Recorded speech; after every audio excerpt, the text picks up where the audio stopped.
Okay, I can't hear. Oh, I can hear me now. Okay. I have to get this out because I get emotional really easy. So I'm just going to say a couple of things to get me going. So I'm going to say fry bread, commodity cheese. I'm wearing my business lady moccasins. Okay. I got tissue in my pocket. All right. So please stand and join me in facing west. Creator, thank you for today. Thank you for all our blessings and our breath of life. Give thanksgiving to the thunder beings in the spirit nation. Please turn right and face north. We pray for those who need healing today, those who are sick and suffering, and we give thanksgiving to the doctors and the nurses and the traditional healers. Give them courage and strength to help those who need healing. Please turn right and face east. A new beginning is what we ask for today for our men and our women and our children. And we give thanksgiving for the new babies that are born today. Please turn right and face south. We pray for our elders, our good elders who have taught us and nurtured us, and that we give them time and patience in their old age. And we give thanksgiving to our ancestors and all of their sacrifices. Please turn right and face front. I am Michele Justice. Please have a seat. I almost forgot. I am born to the Mexican clan, and I'm born for the Nakai Dene. My mother's father is from the Mexican clan, and my father's father is Honogatni do Kinlachini. That's what makes me a woman.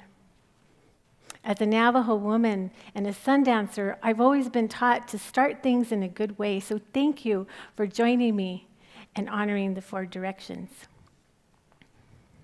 In 2004, after working as a security specialist and a coordinator of suspected child abuse reports, I thought it's time that I do more to help children and to protect children, so I wanted to start a business. Now, I had no business plan, no operations plan, no marketing plan, and I had no formal education beyond high school. But I had ceremony, and ceremony for me is my spirituality and my cultural teachings that were taught to me by my parents and my grandparents and my ceremonial circle. And I was taught to keep that close to me.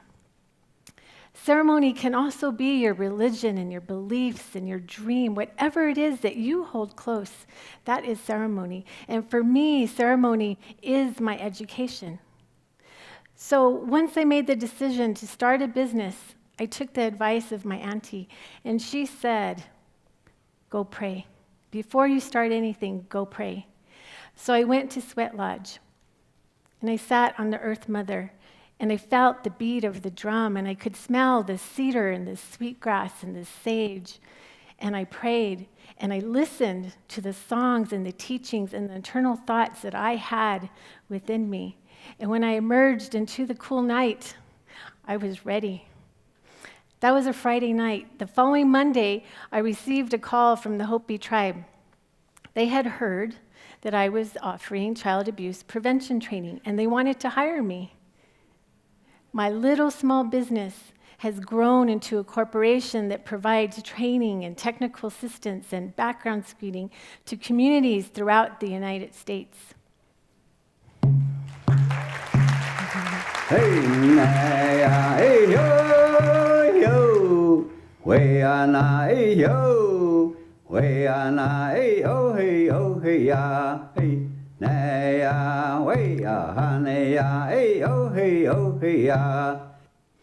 Fry bread, commodity cheese. Okay. They called him Thunder Voice. He knew songs that could heal people and make people smile and laugh and dance.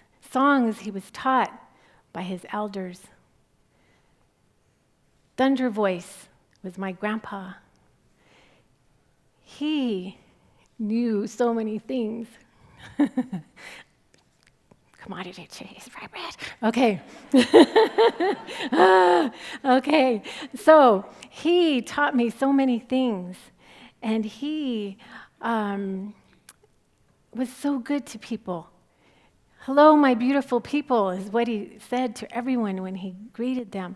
And he had his trials. He went to boarding school. He was forced into boarding school. He went to World War II, and he returned.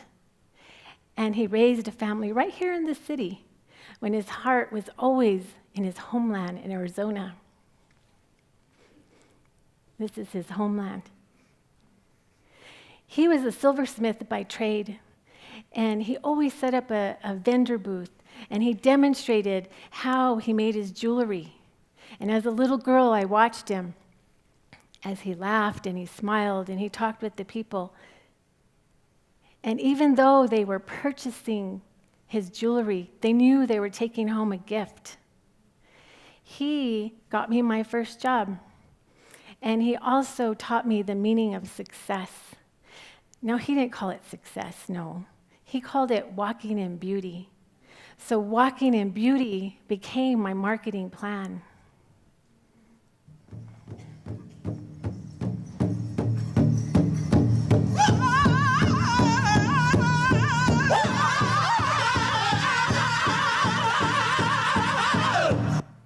There was a little boy.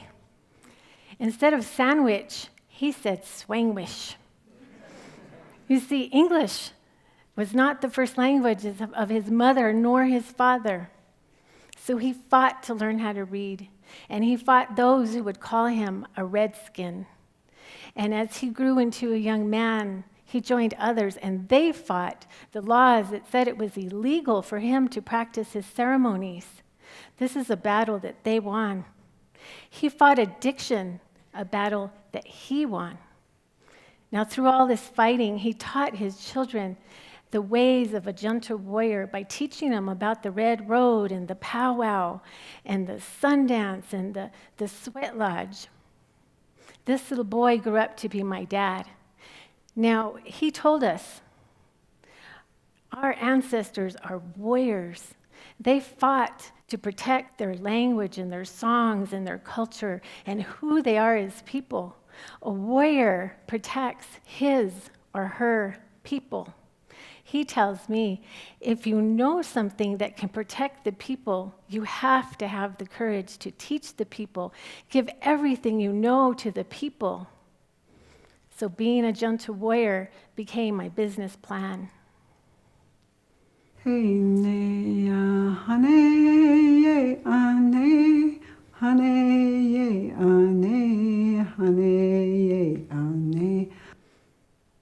The women in my family are tough and gentle. Their lessons have come through demonstration and example. They're not afraid of anything. They're not afraid of crying or laughing, even if it's at themselves. They're not afraid of working hard, sharing everything that they have, even if it's a simple meal. They're not afraid of speaking their mind, as long as it's done with a good heart. My Auntie Veronica, she tells me, don't be afraid to make a mistake. In making a mistake, you become better than you were before. So making a mistake and not being afraid to make mistakes, rather, became my operations plan. So let's talk about these plans and how I built a company and I embraced these plans into a company. First, I teach everything that I know. I actually teach every service that our company provides. If we have a client who wants to learn how to do a background check, to vet their own volunteers, who write their own policies, train their own employees, I'll teach them how to do that. I've been told by business people, you're going to teach yourself out of business. And it's true. I do teach people, and they sometimes don't need our services. And I teach others, and they still need our services. And those that I have taught to become self-sufficient have become our strongest advocates. Not being afraid. I have been afraid numerous times in my life. I was sitting in the back really afraid. I listened to the same powwow song about 37 times back there. The true lesson is not that you have to be so unafraid. The true lesson is not being afraid of taking the next step. So I'm not afraid to create a lesson plan that comes from here and here. I'm not afraid to say, I don't know, but I'll find out. I'm not afraid to reach out to other small businesses so that I could be their vendor or they could be my vendor or we can team up and work on a bigger project. That's how we've grown. And the last thing about our plans is I embrace ceremony in everything that I do. From the way we design our website and the way that our office is set up, how we treat and train our employees, how we treat our vendors and our clients. They know they are part of our community and they can call us anytime, day or night, weekend. We're there for them and they know this. It's just who we are.